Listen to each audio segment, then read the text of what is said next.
विद्यार्थी मित्रांनो, सह्याद्री ट्युटोरियल्स मध्ये तुमचं स्वागत आहे. फिजिक्स अवघड का वाटतंय माहितीये का? याच्यासारख्या डायग्राम मुळे. बघा ना, व्हर्टिकल सर्क्युलर मोशन दिलंय या डायग्राम मध्ये, समजतच नाहीये ना. आणि हा प्रश्न तसा 4-4 मार्काला 2 वेळा रिपीट झालाय. Vertical circular motion. मग मी तुम्हाला सांगतो व्हाय लर्न ऍप्लिकेशन. ओके, मी तुम्हाला सांगू का, एक बेस्ट ऑप्शन आता आलाय मार्केटमध्ये बरं का. आता व्हाय लर्न प्रत्येक गोष्टीत पैसे मागतोय. ओके, बरोबर आहे, चार्जेस आहेत. चला आपण फ्री वापरतोय, माग ते चार्जेस म्हणूया आपण.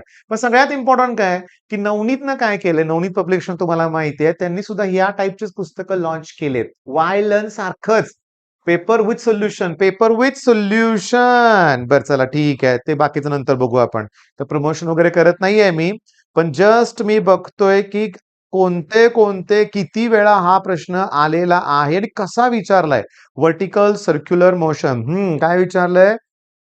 Using the energy conservation derive expression for minimum speed at the different locations. बर, पुन्हा तेच 2 वेळा रिपीट झालाय, पण किती मार्काला रिपीट झालाय? 4 मार्काला रिपीट झालेला आहे. बरं, काय आपला पॉइंट? Vertical circular motion. मला at point A B C नावं आपण बदलूया. चला, या ठिकाणी मला काय करायचंय? या ठिकाणी मला काय करायचंय? वेलॉसिटी फाइंड आउट करायची. आता मी पहिल्यांदा पॉइंट लिहिणार आहे नेहमी सारखं. काय सांगा? कन्सिडर. ओके, मग कन्सिडर अ पार्टिकल. मी हळूहळू व्यवस्थित घेणार आहे. Consider a particle performing. Performing काय परफॉर्म करतंय? Vertical circular motion. Consider a particle performing vertical circular motion. आणि जे दिसते ते लिहितो आपण, आणि त्यानंतर काय लिहितो रे आपण? As shown in the figure. मग लिहिणार आहे मी as shown in above figure. Consider a particle performing vertical circular motion as shown in the above figure. एक काम करूया बरं का आपण, की ए आणि बी आणि सी असे 3 पॉइंट घेऊया आपण. ठीक आहे, आता मी तुम्हाला क्लिअरली सांगतो, व्यवस्थित लक्ष द्या, की ए या पॉइंट हा ग्राउंडवर आहे. या ठिकाणी थीटाची जी व्हॅल्यू असते ती 0 असते. ऑब्व्हियसली इथं थीटाची व्हॅल्यू 90 असणार आहे, आणि या ठिकाणी थीटाची जी व्हॅल्यू असणार आहे ती 180 असणार आहे. किती असणार आहे? 180. ओके, 0, 90, 180. इथपर्यंत लक्षात आलं? वेगवेगळे फोर्सेस मी इथे दाखवलेच नाहीत अजून, लक्षात घ्या. मला माझ्याकडे एक वेगळी आयडिया आहे, मी एक्सप्लेन करतो, नीट लक्ष द्या. एवढं लिहून झाल्यानंतर आपण लेट लिहायचं. लेट. एम म्हणजे काय सांगा? Mass. Okay, V A, V B आणि V C velocity at point A B C respectively असं लिहिलं पाहिजे. वेलॉसिटीज, वेलॉसिटीज ऍट पॉइंट ए, माझ्यावर सुद्धा तुम्ही लिहू शकता बरं का, and B and C respectively. बरोबर आहे. आता दुसरी गोष्ट म्हणजे, मग आता अजून लिहिणार मी T A comma T B comma T C. आता याच्याबद्दल मी काय लिहिणार? Tension at point. कुठले कुठले point? A B and C respectively. बरोबर आहे. ठीक आहे, इथंपर्यंत दिलं तरी बास होईल म्हणूया आपण. आर म्हणजे कोण रे? रेडियस. झालं, इथंपर्यंत लक्षात आलंय? ठीक आहे, एकदम परफेक्ट लक्षात आलं. आता याच्यानंतर डेरिवेशन स्टार्ट होईल बघा, की वी नो दॅट, किंवा tension at any point is given by. हा सगळ्यात महत्वाचा फॉर्म्युला आहे बरं का, की tension at any point is given by, की टी इक्वल्स टू फॉर्म्युला असतो M V square R plus M G cos theta. Tension at any point. Okay, आता टॉपच्या पॉइंट पासून सुरुवात करायचं. ऍट पॉइंट काय नाव दिलंय? कुठले नाव तुम्ही देऊ शकता ना, पाठ करू नका. आता सी नाव दिलंय. ओके, एक काम करा, तिथे ए नाव देऊन टाका. ए बी सी, काही फरक पडत नाही. सी तर सी लक्षात घ्या. Okay, C. मग मला सांगा, ऍट पॉइंट सी टॉपच्या पॉइंटला टेन्शन 0 असतं. टॉपच्या पॉइंटला टेन्शन काय असतं? 0 असतं. त्याचबरोबर थीटाची व्हॅल्यू 180 असते. म्हणून कॉस 180 ची व्हॅल्यू -1. आलं का ट्रिग्नॉमेट्री? ट्रिगोशिवाय काही होत नाही बरं का, लक्षात घ्या. फिजिक्स मध्ये जावा, नाहीतर मॅथ्स मध्ये जावा. केमिस्ट्रीमध्ये कमी ट्रिग्नॉमेट्री लागतं, हे लक्षात घ्या बरं का. मग आता बघा, कॉस 180 इक्वल्स टू -1 आलं. मग देअरफॉर मला असं मिळणार आहे 0. ओके, किंवा एक काम करूया, असं करूया की tension at point C equals to velocity at point C plus M G cos theta at point C म्हणूया आपण. चला व्हॅल्यू पुट करूया. टेन्शन 0 आहे, M V C square upon R. Minus M G, कारण कॉस थिटाची व्हॅल्यू किती आहे -1. हे चला मायनस एम जी कळलं, प्लस एम जी करून टाका.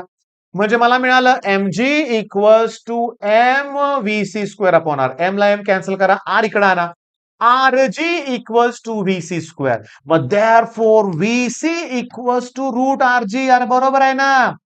टॉपला व्हेलॉसिटी सगळी कमी असते, सगळ्यात कमी असते. अंडर रूट आर जी असते. Under root R G. सीटला सुद्धा उपयोगी पडणार आहे. मग कसं सॉल्व्ह केलं रे आपण हे? कसं सॉल्व्ह केलं? टेन्शन ॲट एनी पॉइंटचा फॉर्म्युला वापरला. बरं टॉपच्या पॉइंट पासूनच का सुरुवात केली? कारण टॉपला टेन्शनची व्हॅल्यू 0 असते. टॉपला टेन्शनची व्हॅल्यू काय असते सांगा? 0 आणि थिटा किती असतो? 180. ओके. इथपर्यंत क्लिअर का? मी बाजूला सरकतोय. ऑब्व्हियसली व्हिडिओ पॉज करायचा आहे. लाईव्ह सेशन असतं म्हटलं असतं लिहून झालं डन मेसेज करा. ओके. मी तुम्हाला सांगतो व्हिडिओ पॉज करा. ओके. आणि हे लिहून काढा.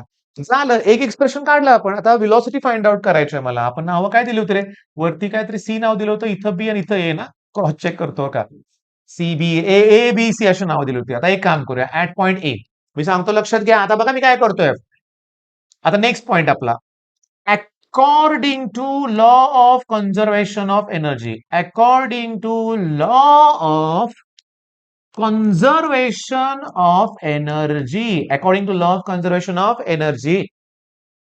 Total energy at point A equals to total energy at point C. Total energy at point A equals to total energy at point C. मग A ऍक्च्युली ग्राउंड असल्यासारखं आहे. थिटा इक्वल टू 0 आहे ना. मग त्या ठिकाणी फक्त कायनेटिक एनर्जी असणार आहे. मग therefore kinetic energy at point A equals to potential energy at point C plus kinetic energy at point C. कारण वर पोटेन्शियल पण असणार आहे आणि कायनेटिक पण असणार. लक्षात घ्या. चला सोडूया की आपण. मग kinetic energy at point A चा formula half M V A square. पोटेन्शियलचा फॉर्म्युला असतो एम जी एच. हाईट किती घेतली? Twice the radius. बरोबर आहे ना. ही व्हॅल्यू आहे ना, एवढी एवढी हाईट आहे ना. मग 2r येणार. आणि कायनेटिकचा formula half M V C square. Half M किती आलं? V C square. एक काम करूया रे. प्रत्येकातनं मास कॅन्सल करून टाका आणि 2 न मल्टिप्लाय करा. 2 ला 2 कॅन्सल, मास कॅन्सल झालं म्हणजे उरलं कोण रे? V A square. ऍक्च्युली सांगतो लक्षात घ्या. मास कॅन्सल आणि 2 न मल्टिप्लाय केलं की झालं 4 RG.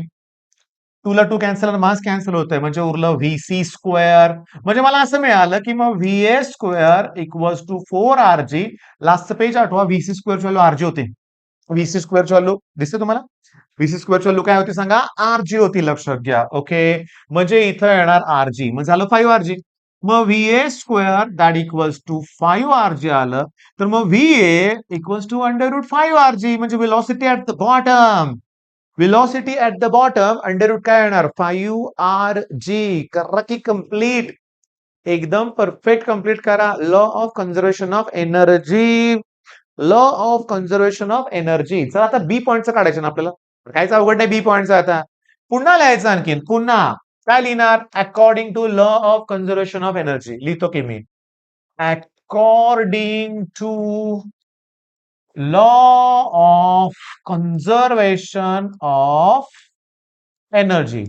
Total energy at point B that equals to total energy at point A. B या ठिकाणी कायनेटिक एनर्जी असणार आहे, पण B या ठिकाणी पोटेन्शियल पण असणार आहे. पण A बॉटमला आहे, त्या ठिकाणी ओनली कायनेटिक एनर्जी असणार आहे. लक्षात घ्या. मग kinetic energy at point B तुम्हाला फाइंड आउट करायचं आहे ना. मग half M V B square. Potential energy M G H. कारण आठवा इथं काढून दाखवतो, परत इरेज करतो. इथं हाईट मी 2R घेतली होती, पण एवढी हाईट आरच येणार ना. एवढी हाईट किती येणार आहे? आर येणार आहे. लक्षात घ्या. आणि kinetic half M V A square. फक्त काय झालं माझ्याकडून? अरे इथं प्लस नाही रे, या ठिकाणी equal.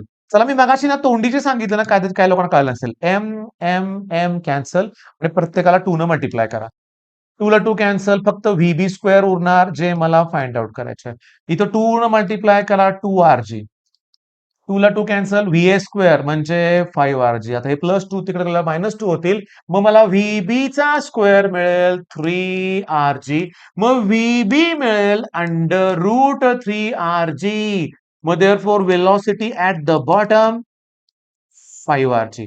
Velocity midway 3RG. Velocity at the top RG. These are required expression for velocities at various point. 9 मिनिटं 50 सेकंद. 10 मिनिटाच्या आत 4 मार्काचं एक्सप्रेशन कम्प्लीट. 10 मिनिटाच्या आत हे 4 मार्काचं एक्सप्रेशन कंप्लीट झालं लक्षात घ्या.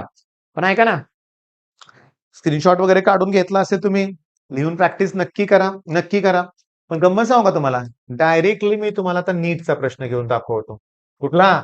नीट. बघा, की या ठिकाणी एक ऑब्जेक्ट खाली येतोय आणि या ठिकाणी तो लूप परफॉर्म करतोय. मग ही हाईट किती असणार आहे?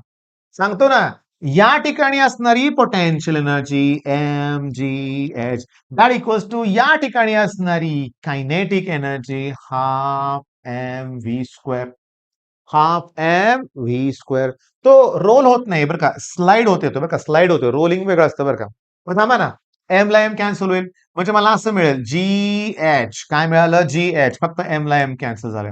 2gh करूया आपण, चला. V square. या ठिकाणी व्हेलॉसिटी किती असते? √5rg. मग आता परत जी कॅन्सल, म्हणजे हाईट मिळाली 5/2 इंटू रेडियस.